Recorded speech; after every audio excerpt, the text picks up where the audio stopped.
the most powerful personality, Nobel sir. ഇവിടെ വരും.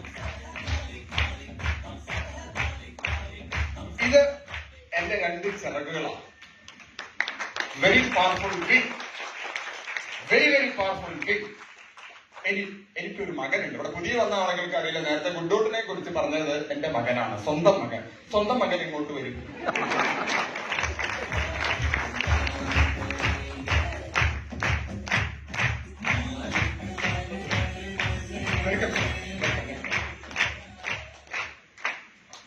ആർസിബിന് ഞാൻ വന്നിട്ട് 18 വർഷം, ഇവൻ വന്നിട്ട് 4 വർഷം. ഈ 18 വർഷം ഞാൻ ഇവനോട് പറഞ്ഞു മക വാ, മക വാ, മക വാ. മകൻ വന്നില്ല. മകൻ പറഞ്ഞു അച്ഛാ എനിക്കിത് പറ്റില്ല, എനിക്കിങ്ങനെ സെയിൽ ചെയ്യാൻ പറ്റില്ല. ഒരു പക്ഷേ ഇത് മനസ്സിലായിട്ടുണ്ടാവില്ല, ഒരു ക്ലാസ്സിന് പോലും വന്നില്ല. അങ്ങനെയുള്ള അങ്ങനെയല്ല, ഇപ്പൊ അദ്ദേഹം എന്റെ കൂടെയുണ്ട്. ഇദ്ദേഹം ആർസിബിൽ വന്നില്ല എന്ന് കരുതുക. എത്ര വയസ്സായി? ഒരു ജോലി ഉണ്ടായിരുന്നു, വിപ്രോ എന്ന് പറഞ്ഞ കമ്പനിയിൽ ജോലി ഉണ്ടായിരുന്നു. ആ ജോലി വെച്ചിട്ട് സാധാരണഗതിയിൽ കൊള്ളാവുന്ന വീട്ടിൽ ഒരു പെണ്ണിനെ കിട്ടും. പെണ്ണിനെ കിട്ടി അവിടെ കിട്ടുന്ന വരുമാനം കൊണ്ട്, പെണ്ണിന്റെ വരുമാനം കൊണ്ട് ഈ മകൻ സുഖമായിട്ട് കഴിയും. ഇവർ എന്തെങ്കിലും അച്ഛനെയോ അമ്മയോ നോക്കാൻ പറ്റുമോ? സത്യമാണ്. ആർസിബിൽ നീ ഇല്ലാന്ന് കരുതുക, നോക്കാൻ പറ്റുമോ? 1.5 വർഷം വിപ്രോയിൽ വർക്ക് ചെയ്തിട്ട് 5 പൈസ വീട്ടിലേക്ക് തന്നോ?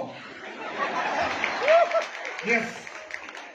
എന്റെ ഭാഗ്യം, എന്റെ മഹാഭാഗ്യം, ഒരുപക്ഷെ നിങ്ങളുടെയും ഭാഗ്യം. Now he's with me in RCB. Okay. പക്ഷെ എല്ലാ വീടുകളിലും അങ്ങനെയല്ല. അവർ മക്കൾക്ക് വേണ്ടി ജീവിതം ഒഴിഞ്ഞു വെക്കുക. ഒരു മക്കളും തിരിഞ്ഞു നോക്കുക. പക്ഷേ ഈ മകൻ നോക്കുക. ആർസിബിൽ ആക്റ്റീവ് ആണ്, നിങ്ങൾ കണ്ടല്ലോ. ഈ മകൻ ആർസിബിൽ ഇല്ലെങ്കിൽ, അതാ പറയുന്നത്, ഈ മകൻ നോക്കിയാലും ഇല്ലെങ്കിലും ഈ മകൻ നോക്കൂ. ഈ മകൻ